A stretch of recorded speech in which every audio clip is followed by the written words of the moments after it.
பல்புக்கு வந்து நெறைய விஷயங்கள் தெரிஞ்சுக்கலாம். அதுல ஒண்ணு நான் காட்டுறேன். அப்படின்ட்டு நான் உங்கள்கிட்ட இப்போ காட்டுறது இது என்ன மரம் அப்படின்னா ஈச்ச மரம் இல்லை, பேர்ச்சம்பழ மரம். பேர்ச்சம்பழ மரம் வந்து இப்படி காய் இதெல்லாம் வந்து பேர்ச்சங்காய். இந்த காய் வந்து ஒரு மாதிரி புளிப்பாக இருக்கும். இது சாப்பிட்டு பார்த்தவங்களுக்கு தெரியும்.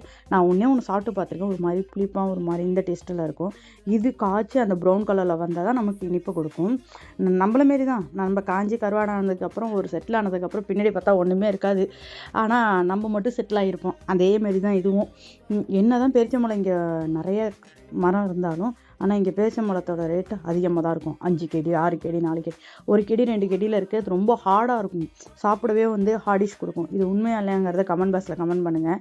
இந்த பேரிச்சம்பழம் மரம் வந்து எப்போ எடுப்பாங்க அப்படிங்கிறது எனக்கு தெரியல. தெரிஞ்சவங்க யாராவது இருந்தால் இந்த இது எந்த மாதத்தில் எடுத்து பழமாக மாறும் அப்படிங்கிறதையும் எனக்கு சொல்லுங்கள். ஸோ இந்த வீடியோ காமிக்கணும்னு தோணுச்சு, அதான் காமிச்சேன். இந்தமாரி பார்க்கறதுக்கு நம்ம பேஜை மறக்காமல் ஃபாலோ பண்ணிக்கோங்க. Tata by.